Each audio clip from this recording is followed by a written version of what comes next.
Hello बच्चों, let's read this question. It said that a deuteron of kinetic energy 50 kilo electron volt is describing a circular orbit of radius 0.5 meter in a plane perpendicular to magnetic field B. The kinetic energy of the proton that describe a circular orbit of radius 0.5 meter in the same plane with the same magnetic field is 1991 में question पूछा गया था। Question solve करने के लिए हमारा की concept होगा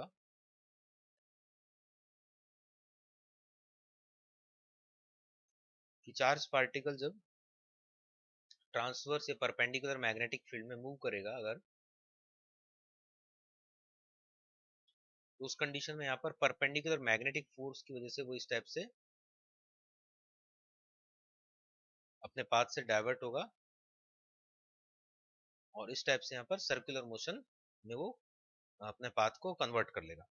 तो यहाँ पर हम जो कैलकुलेशन करते हैं रेडियस का वो इस टाइप से करते हैं कि ये जो सेंट्रीपिटल फोर्स प्रोवाइड कर रहा है वो है मैग्नेटिक फोर्स। तो मैग्नेटिक फोर्स को हम इक्वेट कर देते हैं क्यू वी बी को m we square upon r. तो यहाँ से इजीली हम रेडियस निकाल सकते हैं और यहाँ से हमें ये काइनेटिक एनर्जी भी हम इजीली कैलकुलेट कर पाएंगे। पहले रेडियस निकालें। So radius r equal to हो जाएगा m v upon q b, या वी निकाल सकते हैं यहाँ पर स्पीड हो जाएगा q b r upon m. अब इस स्पीड से चार्ज पार्टिकल यहाँ पर सर्किल में रोटेट होगा और ये स्पीड कांस्टेंट रहेगी। काइनेटिक एनर्जी हम इजीली कैलकुलेट कर सकते हैं, half M we square formula है। So Q square B square R square upon 2m। ये हो गया काइनेटिक एनर्जी के लिए हमारा फॉर्मूला। क्वेश्चन में बोला गया कि कांस्टेंट है magnetic field and kinetic energy यहाँ पर जो बोला गया है उसके लिए यहाँ पर जो रेडियस है वो स्टार्टिंग में था 0.5 meter perpendicular to magnetic field, और अब जो है सेम प्लेन में अगेन रेडियस है 0.5 मीटर। तो आर तो कांस्टेंट हो गया यहाँ पर। अब चार्ज की अगर बात करें तो पहले चार्ज था ड्यूट्रॉन और अब चार्ज है प्रोटॉन। तो क्यू और एम के बारे में बस हमें देखना है, बाकी सब कांस्टेंट है।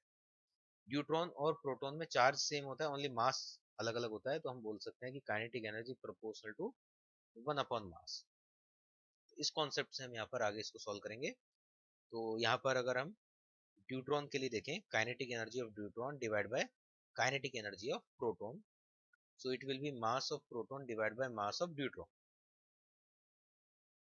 अब प्रोटॉन का मास होता है m और ड्यूट्रॉन का होता है 2m, तो ये इधर आ गया 1/2। रिलेशन जो हमें निकालना है प्रोटॉन के लिए निकालना है, तो काइनेटिक एनर्जी ऑफ प्रोटॉन हो जाएगा 2 times the kinetic energy of deuteron. Deuteron के लिए 50 किलो इलेक्ट्रॉन वोल्ट, तो 2 टाइम्स करेंगे then it will be 100 kilo electron volt. तो यहाँ पर जो रिलेशन है उसी से हम डायरेक्ट यहाँ पर कैलकुलेशन कर सकते हैं। D option will be correct. Hope you understand it well. Best of luck.